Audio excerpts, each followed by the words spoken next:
So you are Tupac Shakur's cousin. Bring me back 30 years ago. Describe the relationship that you two had. Well, Tupac's mom and my mom are sisters. I'm his first cousin. I'm his oldest cousin. 30 years now, 30 years from then to now, it all comes home. Like it's been 30 years in the waiting.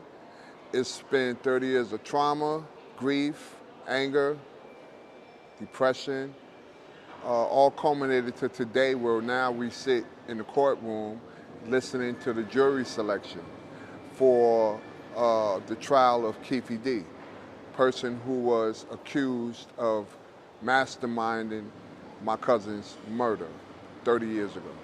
Did you ever think in the last 30 years we would see this day? No, I never thought that we would see this day, but here we are. I'm here as an observer. I like to see how this plays out. I like to see if it's done correctly. And, you know, I'm happy to be here. I'm happy to still be alive. I'm happy to be able to come here and witness everything that's unfolding right before our eyes. Your aunt, Afeni Shakur, Tupac's mom, died before she could see this day. Can you remember any conversations you may have had with her as she was waiting for justice for her son's murder? Well, my aunt was more concerned with preserving his legacy. My aunt was more concerned with helping children in his name. You know, helping children find solace and peace and avoiding violence that her son met untimely at a young age. So that was her life mission. Her life's mission was to help kids learn creativity skills, coping skills, but also to have a place where they didn't have to confront the violence that her son did. Tupac, back in the 80s, 90s, did he ever think he would make it this big? I mean, he died at knew such it. really? Yeah, he predicted it. He said they're gonna remember me when I'm gone. They're gonna remember me. They're gonna talk about me, you know? And I believed it because he was that charismatic. He was that talented. And like, there was no way that we can prove that he was wrong, you know? And he was heading on that trajectory, right? So we saw it, but not to this extent, right? Like the whole world is talking about Tupac, not just California, not just New York. The entire world is talking about Tupac. He's still being played every day. His music is still reaching new fans every generation. So yes, you know, we kind of knew it, but not to see it actually unfold brings it like to a different level, you know? Does that bring some sort of comfort to your family despite however way this trial may go? Yeah, well, our family have accepted long ago that Tupac not only just belongs to us now, he belongs to the world. So we accepted that, you know? Okay, so we are approaching 30 years since his death close to the Las Vegas Strip. You were staying close to Flamingo and Koval. Tell me what that means for your family, staying right where he was killed. Sort of the reason why we're staying there is on purpose, you know, because we want to embrace the tragedy because it helps give us strength to move forward, right? So we stay there for that reason, right? But also coming back full circle 30 years later, Tupac is still alive. He's not really dead. He's dead in the physical form, but spiritually, Tupac is still alive, you know? So I come and stay, when I come here, I stay on Cobra and Flamingo because that's where he lives. It's where he died, but that's where he also lives. And you feel him. I feel him all the time, you know, like it's something that's gonna always be with me wherever I go, but specifically when I'm on Cobra and Flamingo, that's where he lives, still to this day. In the courtroom, seeing Mr. Davis, what went through your mind? Was that the first time you saw him in 30 years? It's like the third time. This is my third day in court. Okay. So what goes through my mind, I feel bad for him because he's 63 years old now. He's suffering from cancer. And his life hangs on the balance of something that he did 30 years ago, you know? And, you know, if I was him, I probably would have done things differently. You know, I probably would have took a plea, you know, but that's him, you know?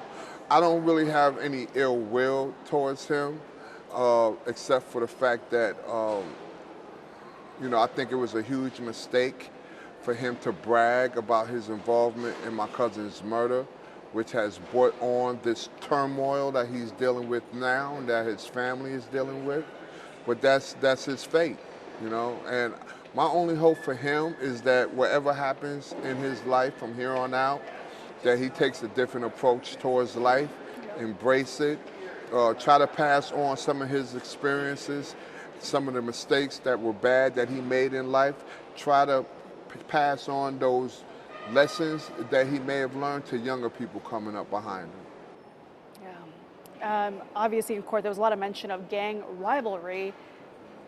Tupac, was he just associated with the wrong crowd at the wrong time? You can say that. His intentions was good. He was trying to reach people in the only way that he knew how, through his music, you know, while still maintaining integrity so that people would listen to him. You know, in our culture, you have to have integrity. You have to talk it like you walk it, you know? And Tupac was trying, his whole mission was to reach people, you know? So, yeah, I mean, people can make the argument that he was around the wrong people, but in his mind, from my experience with him, he thought he was around the right people because those are the people that he was trying to reach. His legacy has just expanded even after his death, 30 years later. Did that surprise you at all? No. The only type of amazement that I see that I didn't expect is the level of his fandom and the level of his influence. It's like, we didn't expect it to be the way it is today. It has grown and it keeps growing, right? So it never stops, it never peaks, it just keeps growing, you know, and that's what's something that we did not expect. We knew that he was going to be popular, we knew that he was going to be iconic, but we didn't know that his name and his music and his impact will continue to grow. It's not stagnant. You see what I'm saying? It's not resting at the level that it is now. 5 years from now, it's going to be even bigger than it is today. And that's something that we haven't seen too much of. I think Michael Jackson, maybe a few others, we can say, have we seen his type of impact on music and culture. Got it. All right, sir, anything else that you want to add? Well, I just want to thank you for listening to me. Of course. And I'm glad to be here. You know, I'm glad to be here to represent my family, and I'm glad to witness and observe closure for something that was very traumatic to us, man, for a very, very, very long time. Well, thank you. Thank you so much. Thank you. Can you describe to me the days and the months that followed after his murder? His mom flew out Days here. afterward, oh man. Well, after he was shot, of course, most of my family members flew out here. We thought that there was some hope that he may survive. You know, for the first 7 days, we thought that he may survive, although he was going to be permanently damaged and have, life-changing injuries.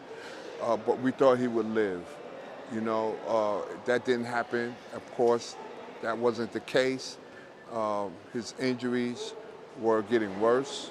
His collapsed lung, you know, he had a collapsed lung. It was getting worse. He was going in and out of comas, you know.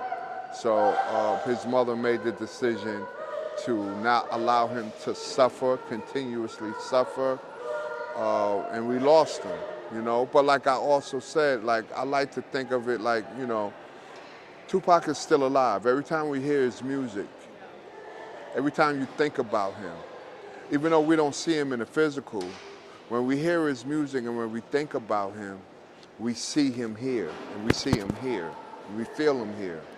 So in that sense, he's still alive, you know?